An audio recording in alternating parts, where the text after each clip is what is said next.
Every little thing you think that you need. Every little thing you think that you need. Every little thing that's just feeding your greed. Oh, I bet that you'd be fine without it. You're listening to the Minimalist Podcast with Joshua Fields Milburn and TK Coleman. Thank you, Alabama. Hello, everybody. Coming up on this free public minimal episode, a caller has a question about space hoarding, which sounds like a great sci-fi film, right, TK? Space hoarders, the final frontier of clutter. But you know what? It's actually a problem for this caller, and maybe it's a problem for you too. And we'll get into that. Plus, we've got our lightning round question about things people are unwilling to share. That's followed by our Right Here, Right Now segment and a listener tip. You can check out the full Maximal edition of episode 443, where we answer 5 times the questions and we dive deep into several simple living segments. That private podcast episode is out right now at patreon.com/theminimalists. Your support keeps our podcast 100% advertisement free because sing along at home, y'all. Advertisements suck. Let's start with our callers. If you have a question or a comment for our show, give us a call. We'd love to hear from you. Our phone number is 406-219-7839, or just email a voice memo right from your phone to podcast@theminimalists.com.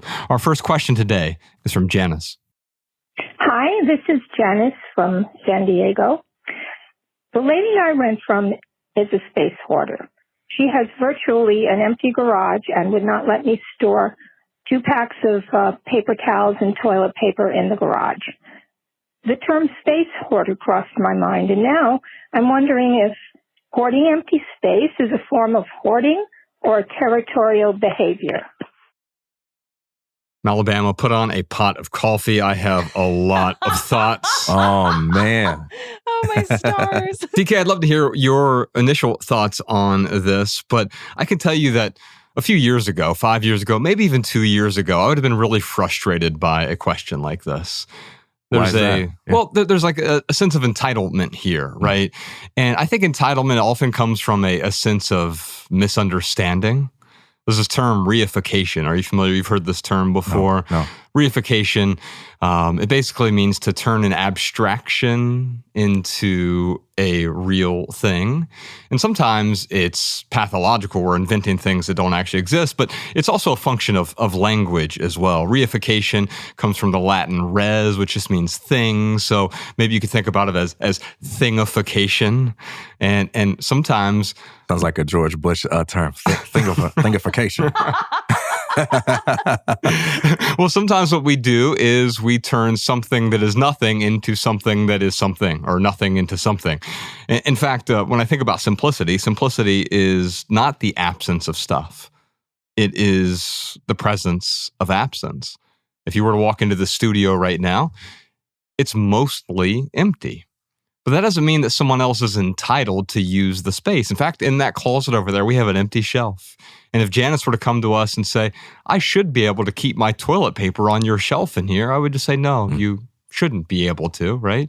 I get to choose whether or not. And if I want to say, yes, it makes sense for you to store something there, then great. But it may not seem like clutter to you, Janice, but it sounds like it seems like clutter to the person who's renting the space to you. And because it feels like clutter to them, I want to respect their space or their need for space. What are your initial thoughts on this, TK? Because I have a lot more thoughts. Sure. Well, there's a general aspect to it and a specific aspect. On a general level, there's the question of, is it possible to be a hoarder when it comes to things like empty space? And is it possible that that's what's going on with this neighbor? I think the answer to those questions is yes. Anything can be the subject of possession. It can be not just things, but you can be possessive of people. You can be possessive of ideas and interest. And of course, you can be possessive of space. This is the artist that I love, that I relate to. And then they become popular and everyone else starts to like them. And you find yourself getting possessive over that. You don't like the fact that everyone else likes them. Or you can go to a park hoping to be all by yourself that day. And even though it's a public space and you're not entitled to have it all to yourself, you find yourself getting annoyed with other people that are enjoying the same space. We have all sorts of expectations we can get attached to. And that is what's capable of making anything the subject of possession. So that is possible here. We do get territorial with space. And when it comes to the particular aspect, is that what's going on with your neighbor? I don't know. Based on what you told me, here's all I know. They have resources, namely an abundance of storage space that would be useful and helpful to you. You've made that known to them and you've made a request and they've turned you down. It's possible that they could be doing this because they're territorial. It's possible that there are other reasons we don't know. There are lots of people out there who have the resources to help me, and some of them may not help me because they don't like me, maybe because they don't trust me, maybe because they have uses for those resources that are reserved for other things that I don't know about and that they don't feel the need to tell me about. It could be because they're a complete jerk and they're arbitrarily turning me down. All of those are on the table for me. However, I think it's important to always be curious when it comes to people doing things that we don't understand or that we don't like. Not because that's charitable, but because that's what leads to understanding and to personal power. I find that people often mistake me for being charitable when I'm curious.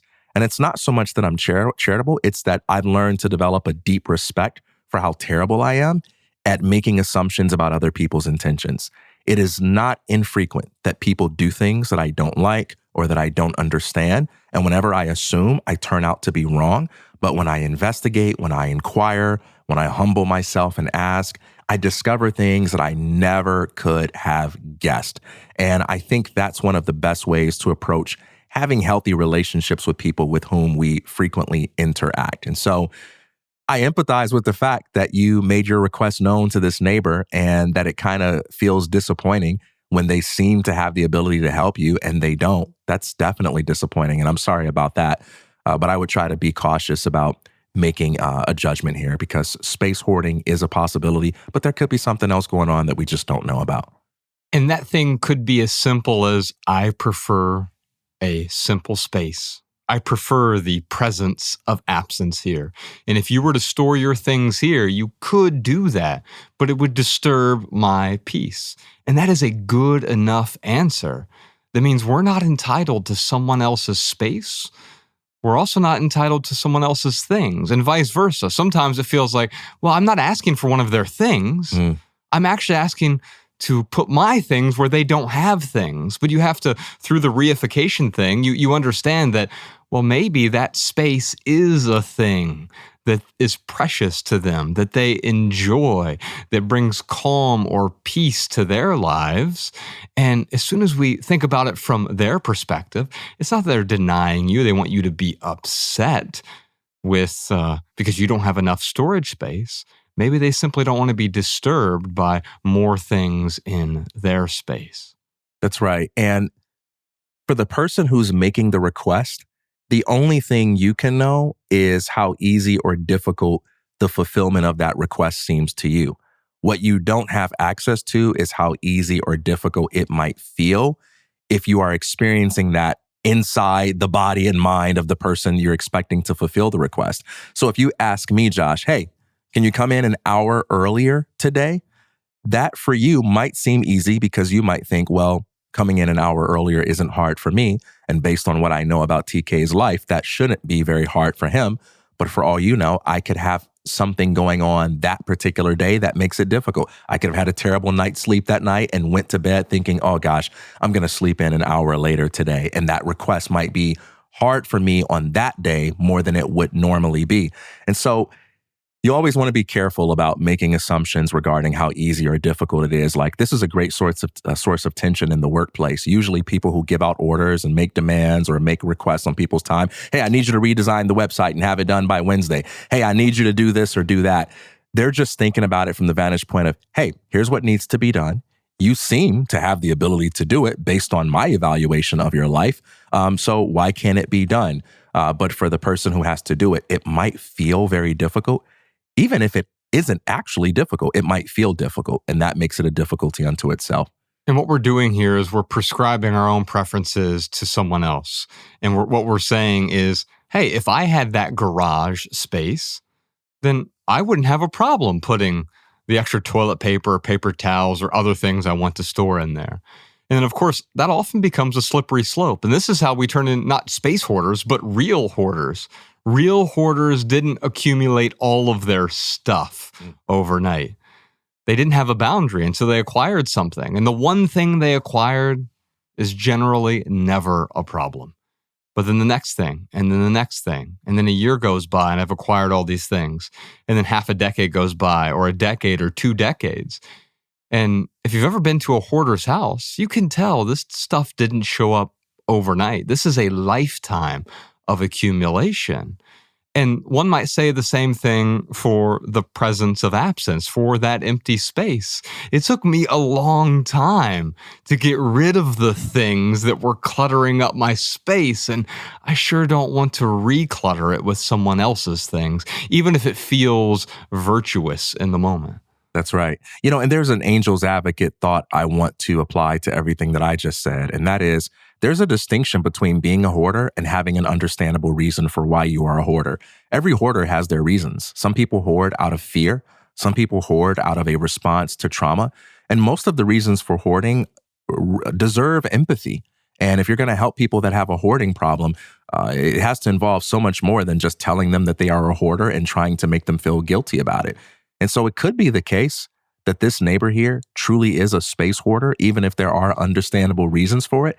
It could be they get overwhelmed by the thought of someone else ever having access to anything that belongs to them. It could be that they deal with fearful thoughts about someone coming into their space, leaving a door unlocked, or doing something that results in big problems for them in the future. And so sometimes people have understandable reasons for why they are the way they are, and it doesn't change the fact that the way they are being is accurately described as being a hoarder. You and I were just down in Tennessee at Dave Ramsey's, and there was this event, and I was talking to George Camel, who's been on this show before, and he was showing me his calendar, and it was full of meetings and appointments, and everything was planned out and booked and sometimes doubled or triple booked. He had a lot going on, a busy day, right? And then I showed him my calendar, and there was literally one thing on it that day, and it was the event that we were at. And that was the only thing I had there. Now, does that mean my way of doing it is right and his is wrong? I think at one point I would have said yes. That here's the correct way to do it. Look at all of this open space I have. Maybe I'm a space hoarder with respect to my calendar. But what I realized is maybe that's appropriate for him, but it's not appropriate for me. And if I were to try to then heap my preferences onto George, maybe he'd be miserable trying to have a slimmed down calendar like mine. And I know from past experience, I would be miserable if I took on all of the calendar clutter, what I perceive to be calendar clutter. Doesn't mean it's clutter for him, even if it's clutter for me. And so back to your previous analogy, where if I asked you to come in an hour earlier today, and you said no, and I just followed up and said, well, what do you have going on? Now, you could say I have nothing going on, but that is the presence of absence. Maybe that nothing is something to you. And that nothing there that you have in your calendar is actually the space that you need for calm and peace so you can show up here and be the best version of TK Coleman.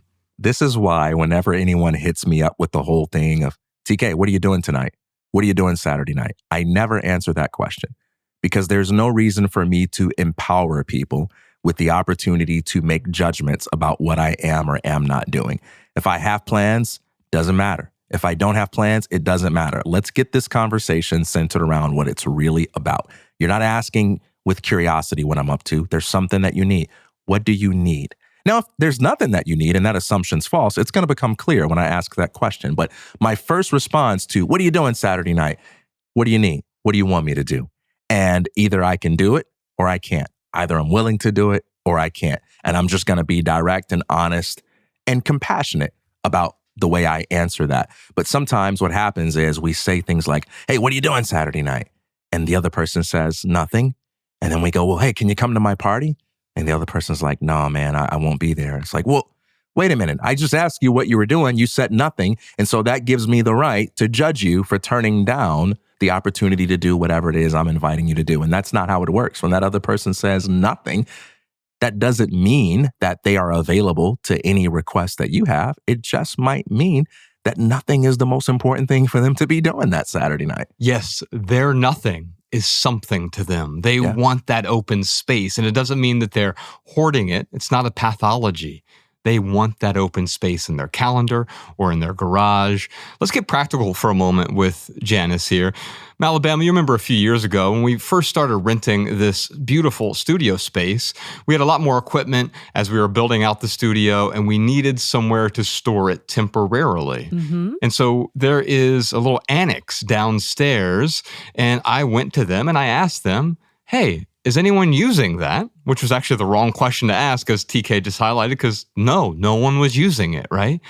And my question is, great, can I pay you to use it for a period of time, for 6 months? And the answer to that was yes. I negotiated it beforehand, and that allowed us to come to an agreement. Now, if they said no, well, then I would have to find a different space. But you can talk to someone, you can ask the question, you can even get curious, but it's not, hey, what are you using that shelf in your garage for? Because the answer might be nothing, but that's exactly what they want to use that shelf for. They don't want your stuff on their shelf. And quite often, when we feel entitled to that, that's not the other person's problem. Janice, this isn't your landlord's problem. It's a problem with entitlement. And if I felt entitled to that annex that was downstairs that we were using, Mallory, oh, that is mine because you're not using it. You know what happens there? The problem is mine. And it's easier for me to let go of the entitlement. Otherwise, I'm going to get dragged by my expectation of the other party. Yeah. I just want to put on the record, too, that I do believe that greed is a thing. I do believe that selfishness is a thing. And I do believe that the ideal way to be as a human being is to be generous with the things that you have that can improve other people's lives. If you have extra storage space, extra stuff, and you see someone in need or someone makes a need known to you, the ideal way to be is to help them to the best of your ability. So I think that's a real thing. And I do condemn greed and selfishness.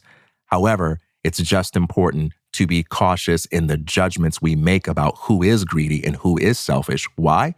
Because every single one of us is greedy or selfish in someone else's eyes. How do I know that to be true? Because no matter who you are, even if your brand is to be generous, even if you really are as generous as you think you are to be, even if you have a sign on your front lawn that says, I am generous, come in and take whatever it is you need, there's someone somewhere who sees your lifestyle as being more abundant than it needs to be.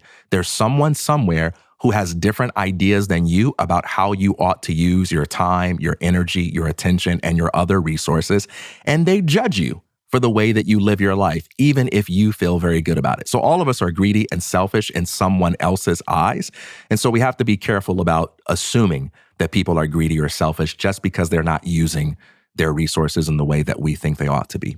Janice, I'd love to continue this conversation with you. In fact, we're coming to San Diego. We have 2 tour stops left on the Everything Tour. I'd love to see you over there. You can get your free tickets over at theminimalists.com/tour. We'll be in San Diego in June, and then July, we're ending the tour in San Francisco. Now in San Diego, we have a very special guest who's going to be there. Our friend Colin Wright. He's the person who introduced me to minimalism. He has a brand new book coming out. It's called How to Turn 39. I'm so excited. And he's going to be on the podcast. We're going to talk about aging gracefully. The book isn't actually about turning 39. That is a synecdoche, as we talked about a couple episodes ago. It's a metaphor for aging gracefully. And so Colin Wright's going to be here in the studio. He'll also be at our live event in San Diego.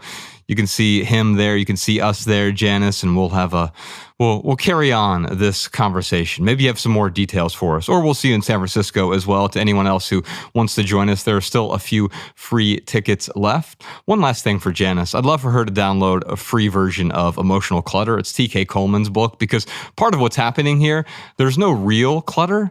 There's a lot of emotional clutter here. What I'm noticing whenever I make a judgment like that, a judgment of resentment or anger or frustration, it's cluttering up my interior life. And so, I might have dealt with all that external clutter, but it opens up what's going on inside me, in my head and my heart. And part of that is the emotional clutter that we carry around. And quite often we don't realize we're carrying it around. TK wrote this great book. You can download it for free at theminimalists.com/emotional clutter. We'll put a link to that in the show notes. Or if you want to listen to it, we did an audiobook version of that as well. And we recorded a little micro podcast between every chapter TK and I did, where we discussed the chapter and the lessons that we learned about our own journey of letting go of all that emotional baggage, that emotional clutter that was weighing us down. Before we get back to our callers, Alabama, what time is it? You know what time it is. It's time for the lightning round, where we answer the Patreon community chat's question of the week. Yes, indeed. Now, during the lightning round, we each have 60 seconds to answer this question of the week. We use a minimal maxim. It's a little pithy, short, shareable, less than 140 character response, a little aphorism. We call them minimal maxims. You can find all the minimal maxims at minimalmaxims.com. You can find the minimal maxims for this week in the show notes over at theminimalists.com/podcast. And if you'd like those minimal maxims and the show notes delivered to your inbox every Monday, we'll do that. We'll never send you spam or junk or advertisements. But if you're on our email newsletter over at theminimalists.email, we'll send you the show notes. We'll send you 5 or 10 minimal maxims every Monday in that one email to start your week off with a bit of simplicity. Alabama, what's the question of the week this week? What's one thing you're unwilling to share? Ooh, so this was spawned initially from Janice's question, right? What's a thing I'm unwilling to share? And maybe through the reification process, something I'm not willing to share is the absence of the thing, or the presence of absence. If I have a bunch of open space, if I go to a beautiful museum and I look at this and say, there's so much empty space here. I should be able to store my extra toilet paper in this museum. They're going to look at you like, wait a minute. No, this empty space is intentional. We're not space hoarding. We've done this through the deliberate action of trying to highlight what is in this space. And so, TK, what's one thing you're unwilling to share? Give me something pithy here. I would say never share the things that compromise your capacity to share. One of my favorite quotes is from Dr. Phyllis Hubbard, who says, "Give from your excess, not from your essence." I believe in self-sacrifice, but not self-negation. Self-sacrifice is when you endure pain or inconvenience in order to be generous towards someone who's in need.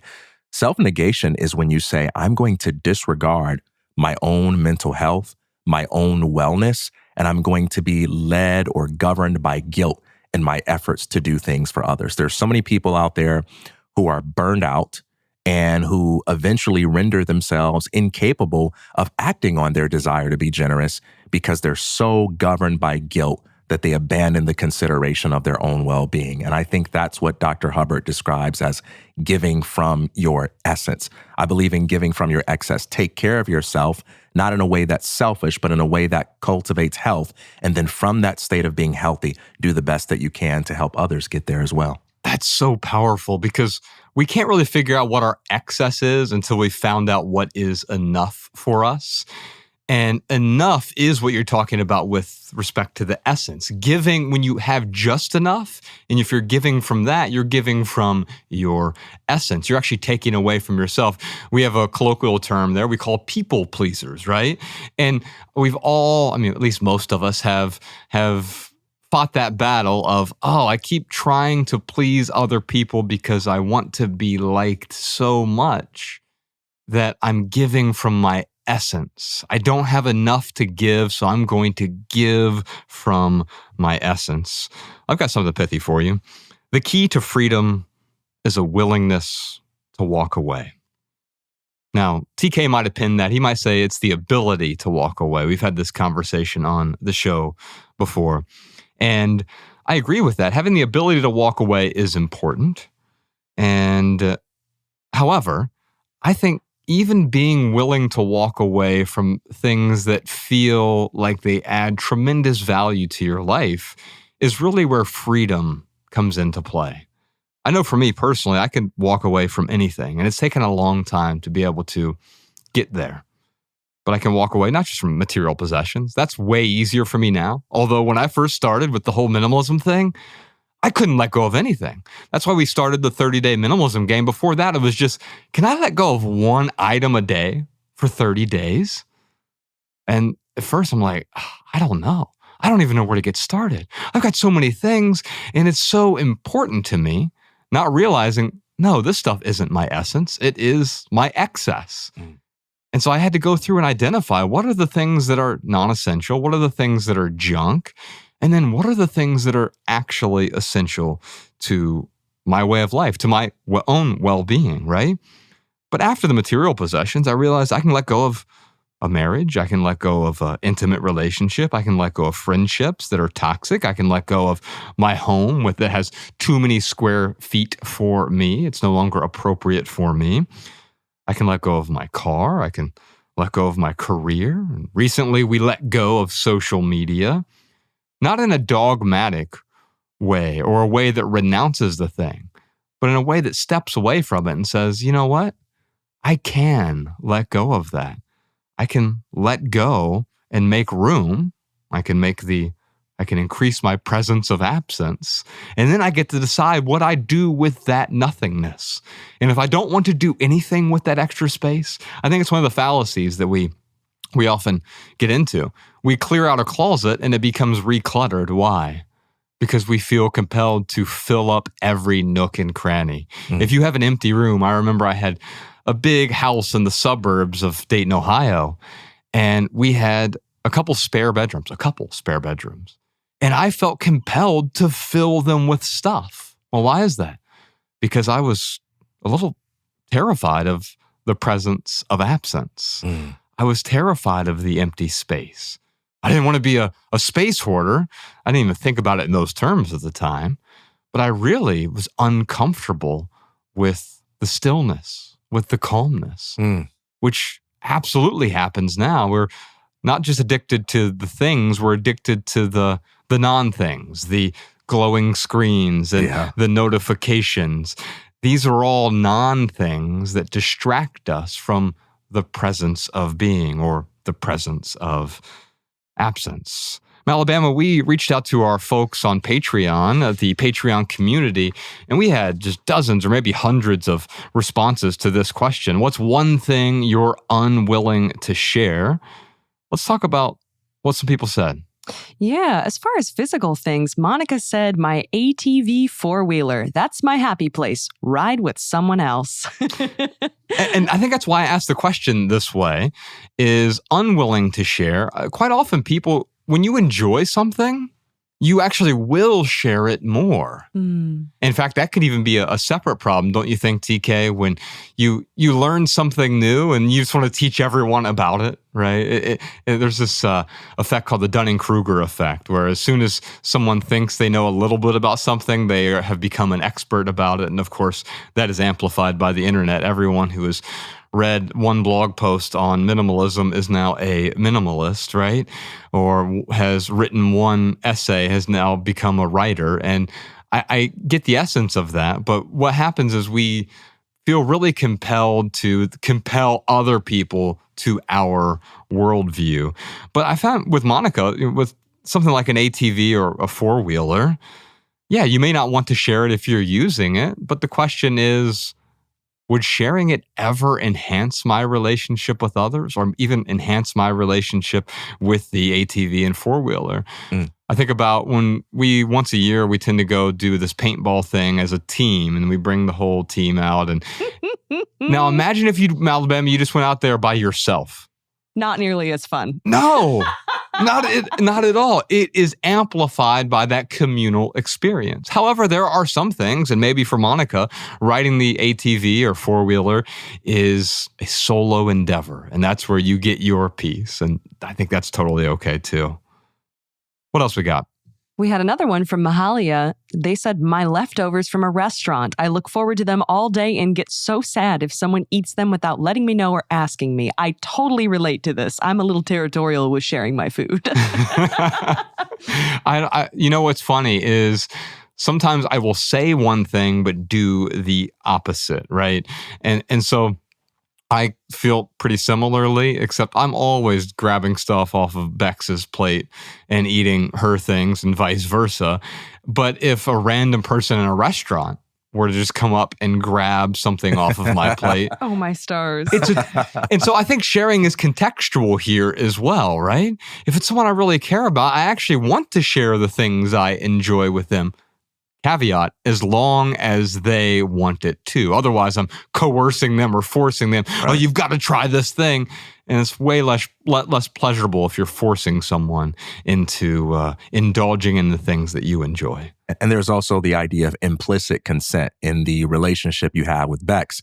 There's a shared understanding that what's yours is hers unless otherwise stated.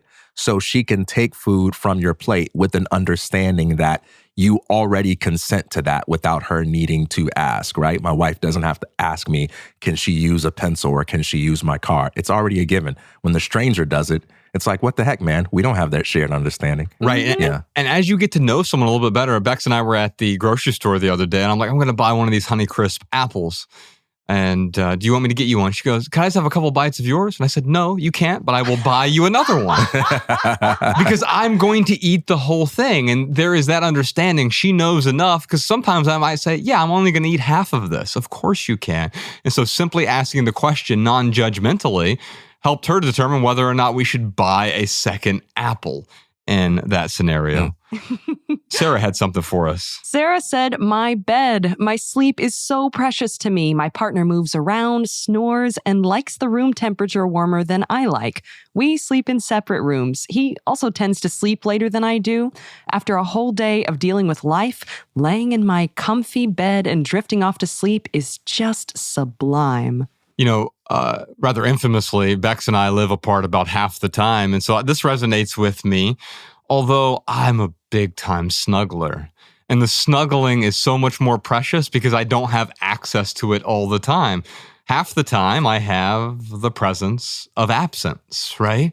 There is an empty space there. But then it makes those other times when there isn't, it makes that more joyous for me. And so I totally get where Sarah's coming from. In fact, we kind of almost sneer now when we look at old movies when they had separate beds in their bedroom, where they slept in separate bedrooms. But the truth is that a better night's sleep generally does come from, they've done tons of sleep studies around this, and Matthew Walker has written about it as well. Generally, what happens when you are next to someone, they're going to disturb your restful sleep, your deep sleep. And there are ways to track this as well, but that's okay. If you're willing to give up a little bit of sleep because it is important to you, then that makes a whole lot of sense. But if Sarah does not want to share her bed with anyone, that totally makes sense to me. What I like about this too is the subjectivity of non-negotiables. It's going to be different for every person, but they're all equally valuable because it's your identification of what you need to do in order to be the best that you can be for others. And it'd be really easy for us to say, well, actually, no, you're supposed to be sleeping with your partner. Yeah. Or, you know what, you're right, Sarah, this is the correct way to do it. And everyone who's now sleeping with their partner in their bed, that's the wrong way to do it. Well, for whom? It's right for whom and wrong for whom is a great way to think about any material possession. It's also a great way to think about the empty space that we have. 4 people, Taylor, Kat, Myrna, and Ona, all said one thing. What'd they say, Bama? They said, my toothbrush. All right. So you're not willing to share your toothbrush. Totally I'm on board with that one. Yeah, it's kind of gross. Although kinda Bex yucky. does steal mine from time to time and use it. So I guess I am, in a way, willing to share it with her. You're not willing to share. You're just more forgiving of her act of theft. Ask for forgiveness, not for permission. I can see the kind of judgment in your eyes. You're judging her. And even on that, Kat, DeLorean, Shunya, and Rhiannon also said underwear. That's a tricky one to share as well. Yeah. I just don't wear them, and then you're fine. Nothing to share. It's the presence of absence. What about Nikki? What did Nikki say here? Oh, this was cool. Relationship details is what they're not willing to share. Everyone's relationship works differently, and I think what can start sometimes as advice or venting can end up bad. I recently read the quote, "When the fox hears the rabbit scream, he comes running, but not to help." That really stuck with me, and I'm more cognizant about how much I share and how much I open up to new people.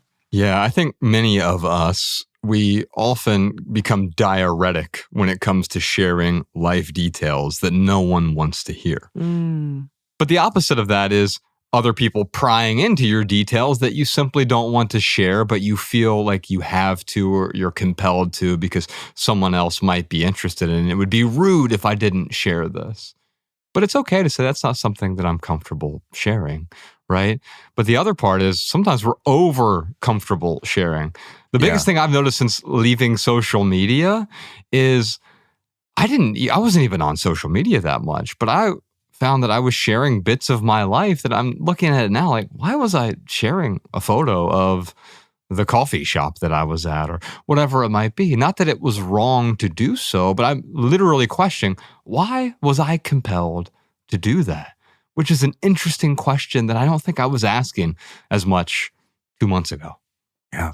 You know, when it comes to sharing information about relationships too, I look at it as me having two jobs. One is to get the help that I need to be the best that I can be in my relationships, but the other is to preserve the dignity of the people with whom I'm in relationship. Yeah. So if I'm having an issue with Josh, I need to have someone I can talk to about that to get that help.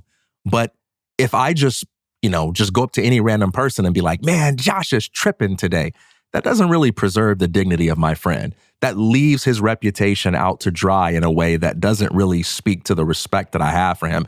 And if Josh and I clear up our issues and get back on the right track, I have someone who doesn't have that history with him, who doesn't have that love for him, and might not be able to see him through the eyes of charity and complexity that I can see him through. And so it's important that we think about who is someone that I can trust, who is someone that will keep this information private, and who is someone that will do things with it that are respectful to my partner or my friend. There were so many people who left comments on this about things they're willing to share and not willing to share. Let's wrap up with this one. Iris, Becky, and Bree all said the same thing, Malabama. They are not willing to share their husbands. Ladies, don't knock it till you try it. My stars, that is not for everybody. No, it's definitely not for everyone. But I will say this. You already do share your husband all the time. I understand the essence of what you're saying here. This is in a monogamous context and totally fine. If two human beings have that shared relationship where they've decided they're not going to share their partner sexually and both people have not been coerced into it, monogamy is a wonderful technology in that setting. But it doesn't mean that you don't share them in other contexts. Does your husband go to work? If so, he's sharing his attention with other people. Or does he have friends that he talks to from time to time? Oh, well, then you're sharing him with friends. And so in a narrow sense, I know what you mean, but more broadly, of course, we do not have full dominion, or at least it doesn't make sense to have full dominion over another human being. Yeah. My version of that, my husband, my books. I don't share my books, but I will give them away.